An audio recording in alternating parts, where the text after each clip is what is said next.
Hello everyone, today we will start exercise 6.2। हमारी last video में हमने पैरेलल लाइन और ट्रांसवर्सल का कंसेप्ट किया था और उसमें बनने वाले जो एंगल्स जैसे कि अल्टरनेट एंगल्स, कॉरस्पॉन्डिंग एंगल्स, ये सब हमने डिस्कस किए थे। उसमें हमने कुछ रिजल्ट्स किए थे कि जब लाइंस पैरेलल होती हैं तो उस केस में कॉरस्पॉन्डिंग एंगल्स और अल्टरनेट एंगल्स कैसे होते हैं, इक्वल। अल्टरनेट इंटीरियर भी और एक्सटीरियर भी, ठीक है। और साथ में अगर अल्टरनेट और कोरस्पॉन्डिंग इक्वल हैं देन इसका मतलब लाइंस कैसी होंगी, पैरेलल। बस उन सभी कंसेप्ट को यूज करके ही आज हम इस एक्सरसाइज को सॉल्व करेंगे। Let's start with the first question. In figure find the values of x and y and then show that A B parallel C D. हमारे पास देखो एक फिगर गिवन है, ए बी और सी डी दो lines है हमारे पास। तो इसमें ये कह रहे हैं कि x और y, ये दो x और y दो एंगल्स हैं, इनकी वैल्यू हमें फाइंड आउट करनी है और उनकी वैल्यू फाइंड आउट करने के बाद हमें प्रूव करना है कि ए बी और जो सी डी ये दो लाइंस हैं इनको हमने पैरेलल शो करना है। तो गिवन क्या है हमारे पास, A B and C D दो लाइंस हैं intersecting by a transversal line. ये हमारी ट्रांसवर्सल लाइन होगी जो कि दो लाइंस को अलग अलग पॉइंट पे इंटरसेक्ट कर रही है, ठीक है। अब इसमें हमने इसको दो पार्ट्स में डिवाइड कर लिया क्योंकि एक तो वैल्यूज फाइंड आउट करनी है एक्स और वाई की, सेकेंडली हमें शो करना है कि ए बी पैरेलल है सी डी के। तो मैंने फर्स्ट पार्ट बना दिया कि फाइंड आउट करना है value of x and y and second part to prove A B parallel C D. तो फर्स्ट पार्ट का सॉल्यूशन करते हैं कि एक्स और वाई की वैल्यू हमें निकालनी है। अब देखो जो ये एक्स और 50 डिग्री है ये एक ही लाइन पर बन रहे हैं, ये जो ट्रांसवर्सल है एक स्ट्रेट लाइन है। अब इस लाइन पर ये एक रे होगी, इससे बनने वाले ये दो एडजेसेंट एंगल ये कैसे बना रहे हैं, लीनियर पेयर बना रहे हैं। तो लीनियर पेयर एंगल्स का सम हमें पता है कितना होता है, 180 डिग्री। तो यहां से x प्लस 50 डिग्री किसके इक्वल हो जाएगा, 180 degree by linear pair axiom. Linear pair axiom, नहीं तो आप ऐसे भी लिख सकते हो लीनियर पेयर एंगल्स, ठीक है। तो अब यहां से x की वैल्यू आ जाएगी कितनी, प्लस का 50 है, यहाँ पे आके क्या हो जाएगा माइनस का। तो x की वैल्यू तो कितनी आ गई, 130 डिग्री।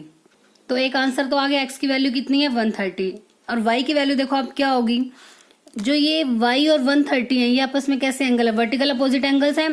देखो ये दो लाइंस क्रॉस कर रही हैं और ये एक दूसरे के अपोजिट एंगल्स हैं और वर्टिकल अपोजिट एंगल्स हमें पता है कैसे होते हैं, हमेशा इक्वल होते हैं। उसमें तो कोई ऐसा केस नहीं होता ना कि लाइंस पैरेलल हो या कैसी हो। वर्टिकल अपोजिट जब भी दो लाइंस एक दूसरे को क्रॉस करेंगी तो हमेशा वर्टिकल अपोजिट एंगल्स कैसे होते हैं, इक्वल। तो y equals to 130 degree vertically opposite angle, या VOP भी आप लिख सकते हो, वर्टिकली अपोजिट एंगल्स। तो बस x और y की वैल्यू आ गई, x की वैल्यू कितनी आ गई हमारी 130 और y की वैल्यू भी कितनी आ गई 130। अब उसके बाद हमें कहा था इन्होंने कि शो भी करो कि ए बी और सी डी पैरेलल है। ए बी और सी डी को हमें पैरेलल दिखाना है। कोई भी दो लाइंस को हम पैरेलल कैसे प्रूव करेंगे, अगर हम उस पर बनने वाले एंगल्स की किसी भी एक कंडीशन को सेटिस्फाई कर दें। मतलब चाहे हम अल्टरनेट एंगल्स इक्वल दिखा दें, कॉरस्पॉन्डिंग एंगल्स इक्वल दिखा दें या को इंटीरियर एंगल का सम 180 दिखा दें, मतलब कोई भी एक कंडीशन अगर हम प्रूव कर देते हैं तो हम कह सकते हैं कि लाइंस कैसी होंगी, पैरेलल। क्योंकि हमने जब रिजल्ट किए थे कि अगर लाइंस पैरेलल होंगी तभी ये एंगल्स कॉरस्पॉन्डिंग और अल्टरनेट कैसे होते हैं, हमेशा इक्वल। और ऐसे इसका उल्टा भी था कि अगर कॉरस्पॉन्डिंग एंगल्स और अल्टरनेट एंगल्स इक्वल होते हैं तो लाइंस कैसी होंगी, पैरेलल। तो अब यहाँ पे देखो जो एक्स और वाई दोनों कैसे आ रहे हैं, 130 डिग्री आ रहे हैं दोनों। एक्स और वाई दोनों की वैल्यू इक्वल आ रही है ना 130। और देखो एक बारी एक्स और वाई कैसे एंगल है, एक्स और वाई अपोजिट साइड पे हैं और अंदर की साइड है तो अल्टरनेट इंटीरियर। देखो जेड भी बन रहा है, जेड की शेप बनाते हैं तो मैंने आपको बताया था वो कौन से एंगल्स होते हैं, अल्टरनेट इंटीरियर, जो अपोजिट साइड पे होंगे और अंदर वाले, एक इस लाइन पे तो दूसरा इस लाइन पे, ऐसे ये वाला इसका अल्टरनेट इंटीरियर। तो एक्स और वाई की वैल्यू दोनों की इक्वल है 130 एंड ऑल्सो जो एक्स और वाई हैं वो कैसे एंगल्स हैं, alternate interior angles. Alternate interior angles and alternate interior angles कब इक्वल होते हैं, जब लाइन क्या होंगी, पैरेलल। तो बस x और y दोनों इक्वल है और also x and y are alternate interior angles, therefore and ये भी लिख सकते हो and are equal, and are equal, alternate तो है ही और उसके साथ साथ कैसे हैं दोनों आपस में इक्वल। ठीक है, so therefore A B parallel C D, तो मतलब क्योंकि जिन लाइन पर ये एंगल बनेंगे अल्टरनेट एंगल्स, एक्स वाला है ए बी लाइन पर और वाई वाला किस पर है, सी डी लाइन पर, तो इसीलिए ए बी और सी डी आपस में कैसे हो जाएंगे, पैरेलल। देखो एक बार फिर से क्या था इसमें, ये फिगर हमें दी हुई है, कह रहे हैं कि इसमें एक्स और वाई की वैल्यू फाइंड आउट करो और उसके बाद प्रूफ करो जो ये ए बी और सी डी लाइन है वो कैसी है, पैरेलल लाइन। सबसे पहला काम था हमें एक्स और वाई को फाइंड आउट करना है।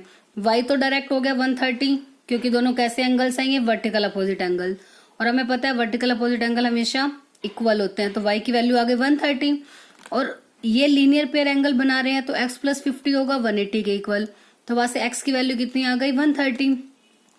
पहला पार्ट हो गया कि x और y की वैल्यू फाइंड आउट करो, हमने दोनों की वैल्यू फाइंड आउट कर दी। अब नेक्स्ट में हमें प्रूफ करना है कि ए बी और सी डी कैसे होंगे, पैरेलल। अब हमें दिख रहा है कि जो x की वैल्यू भी 130 आई है और y की वैल्यू भी 130 है और दोनों कैसे एंगल्स हैं, अल्टरनेट, क्योंकि जेड बना रहे हैं और अल्टरनेट एंगल्स हैं x और y और दोनों इक्वल भी हैं, तो अल्टरनेट है इक्वल भी है तो वो किस केस में होते हैं, जब लाइंस कैसी होंगी, parallel. So therefore A B parallel C D, hence proved, कि जो हमने प्रूव करना था वो हमने प्रूव कर दिया, हैंस प्रूव्ड। ठीक है, अब नेक्स्ट आता है second question, in figure if A B parallel C D parallel E F and y ratio z equals to 3:7 then find x, x की वैल्यू हमें फाइंड आउट करनी है। देखो ये फिगर हमें गिवन है, 3 लाइंस हैं, कह रहे हैं कि ए बी वाली पैरेलल है सी डी के, सी डी वाली पैरेलल है ई एफ के। वैसे देखो आपने एक कंसेप्ट भी मैंने आपको एक बताया था ना कि कोई भी एक लाइन कि pair of lines parallel to one line are parallel to each other, मतलब ए बी भी सी डी के पैरेलल है, ई एफ भी किसके पैरेलल है, सी डी के, तो ये दोनों लाइंस सेम लाइन के पैरेलल है, तो इसका मतलब ये दोनों भी आपस में कैसे होंगे, पैरेलल है। वैसे देखो ऑब्वियस है ना, ए बी और सी डी पैरेलल है, हर प्लेस पर इनके बीच का गैप सेम है और सी डी और ई एफ के बीच का गैप हमेशा सेम है क्योंकि दोनों पैरेलल है, तो ऐसे ही ये दोनों भी आपस कैसे होंगे, पैरेलल, क्योंकि इनके बीच में हर पॉइंट पे गैप कैसा होगा, सेम, बिल्कुल स्ट्रेट ही तो चलेंगी, कहीं पर मीट ही नहीं करेंगी ये लाइंस। तो ये कंसेप्ट आपने ध्यान रखना है कि कोई भी दो लाइंस अगर किसी एक सेम लाइन के पैरेलल हैं तो वो आपस में भी कैसी होंगी, पैरेलल। यहाँ पे ए बी और ई एफ दो लाइंस हैं जो कि सेम लाइन मतलब सी डी के पैरेलल हैं, तो इसका मतलब ए बी और ई एफ आपस में भी कैसी होंगी, पैरेलल। ठीक है, अब y रेशो z मतलब इन दोनों एंगल्स की रेशियो हमें गिवन है 3:7, हमें फाइंड आउट करनी है वैल्यू ऑफ x, x की वैल्यू आपको फाइंड आउट करनी है, मतलब इस एंगल की वैल्यू हमें फाइंड करनी है। अब सबसे पहले तो हम ये कंसेप्ट लेके चलते हैं कि now A B parallel C D and C D parallel E F, ये कंडीशन हमें गिवन है। इन दोनों कंडीशन से हमने भी क्या रिजल्ट निकाला, देयरफॉर कि तीनों लाइंस आपस में ही पैरेलल हो जाएंगी, A B parallel C D parallel E F. देखो ए बी सी डी के पैरेलल है, सी डी के पैरेलल कौन सा था, ई एफ, हो गई ना तीनों आपस में parallel, A B parallel C D फिर सी डी के पैरेलल ई एफ, तो ऑटोमेटिकली तीनों आपस में कैसी हो गई, पैरेलल। अब दी हुई है y ratio z 3:7, now we have given y ratio z that is 3:7। Ratio वाला कंसेप्ट आपको पहले भी बताया गया है बहुत बार कि जब भी रेशो गिवन होते तो हम क्या लेट कर लेंगे, let y equals to 3 into कोई भी एक कांस्टेंट। मतलब देखो x वैसे हम मोस्टली लेते हैं, वैसे 3x मान लेते हैं, x मैंने इसलिए नहीं लिया क्योंकि x की वैल्यू हमें निकालनी है, आप कंफ्यूज हो जाओगे इस x में और उस x में, तो हम कोई भी वेरिएबल मान सकते हैं, तो मैंने लेट कर लिया y इक्वल्स टू 3a। आप चाहो तो b m n कुछ भी लेट कर सकते हो, बस जो नेमिंग इसमें गिवन है वो मत लेना, उसको छोड़ के आप कोई भी अनदर वेरिएबल यूज कर सकते हो। तो let y equals to 3a and z equals to 7a। ध्यान रखना दोनों में सेम लेना है, तभी तो जब रेशियो मतलब दोनों को डिवाइड करेंगे तो ए से ए कैंसिल होकर रेशियो क्या आएगी 3:7। तो अगर आपने यहाँ पे बी ले लिया तो 4 तो कैंसिल ही नहीं होगा, तो 3:7 भी आ जाएगा, बट हमें तो लेना 3:7, तो इसलिए सेम साथ में जो भी आप वेरिएबल यूज करोगे वो सेम होना चाहिए। अब y और z की वैल्यू आ गई हमारे पास।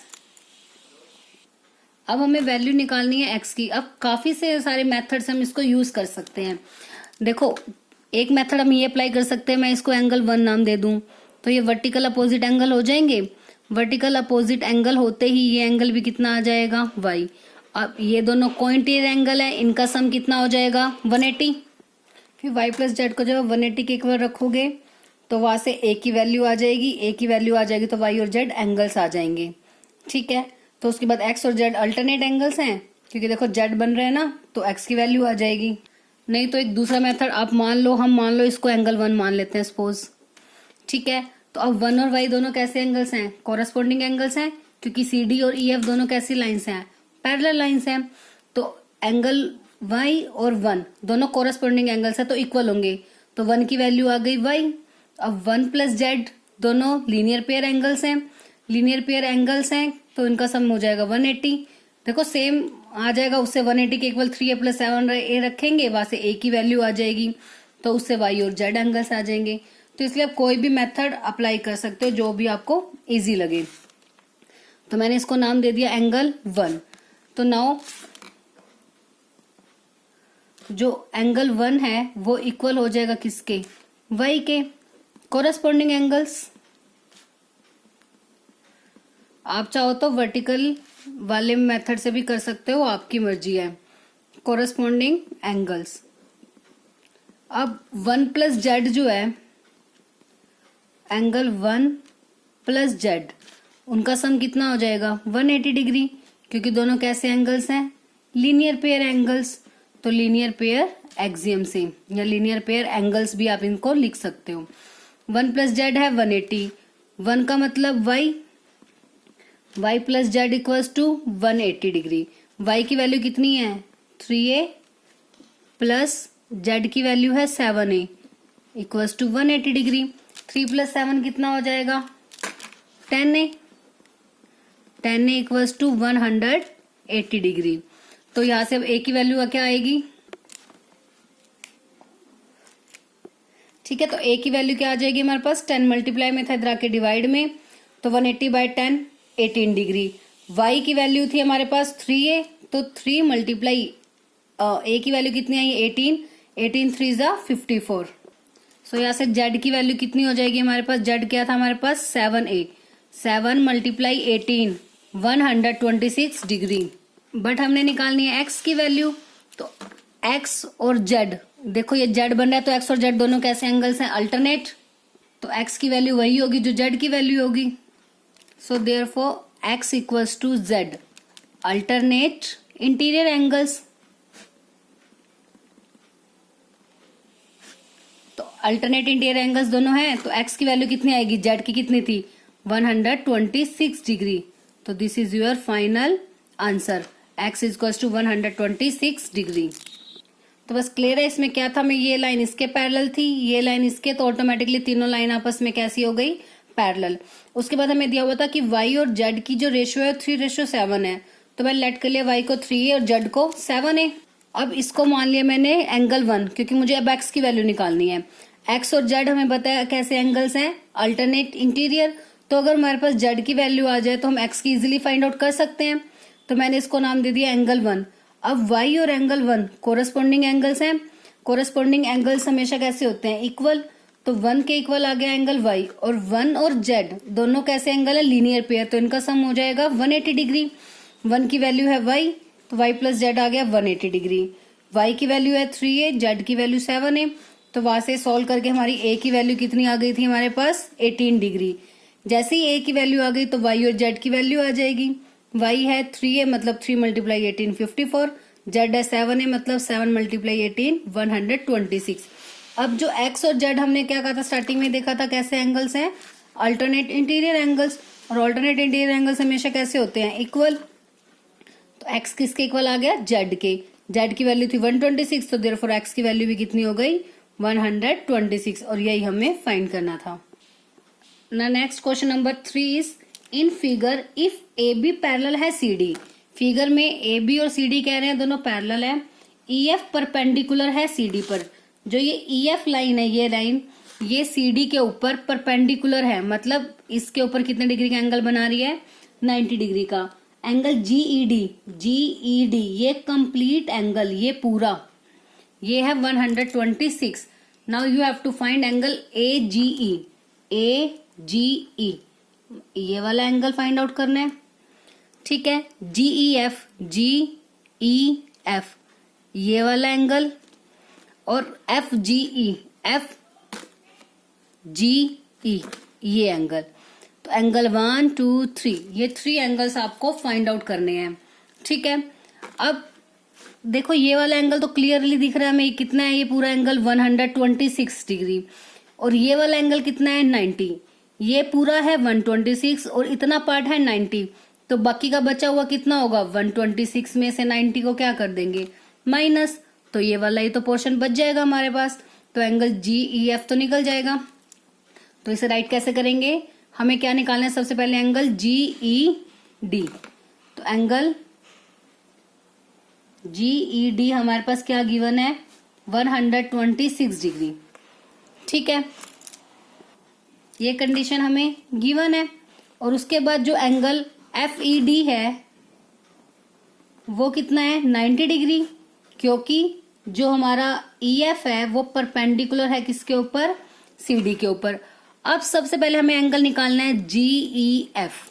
तो एंगल जी ई एफ ये किसके इक्वल हो जाएगा, जी ई एफ पूरे में से इसको 90 वाले को क्या कर देंगे, माइनस, कंप्लीट में से इसको माइनस करेंगे तो यही तो बचेगा। मतलब जी ई एफ एंगल किसके इक्वल होगा, कंप्लीट, मतलब angle G E D minus angle F E D. That means 126 degree minus का 90 डिग्री, माइनस कर दो 6, 12 में से 3 गए 9, 36 डिग्री आपका आंसर आ गया किसका, एंगल जी ई एफ। अब उसके बाद कौन सा एंगल निकालना है हमें, ये दोनों निकालने हैं। अब ये लाइन दोनों पैरेलल है आपस में, ए बी और सी डी। तो देखो ये जेड बन रहा है ना एक, ये ट्रांसवर्सल, ये जेड, तो जो ये एंगल है ये पूरा का पूरा इसके इक्वल होगा। मतलब एंगल ए जी ई, एक तो आपका पहले आंसर ये आ गया जी ई एफ 36 डिग्री, एक आंसर आ गया हमारा। अब निकालना कौन सा angle, A G E. Angle A G E equal है एंगल किसके, जी ई डी के, जी ई डी, क्योंकि कैसे एंगल्स हैं ये दोनों,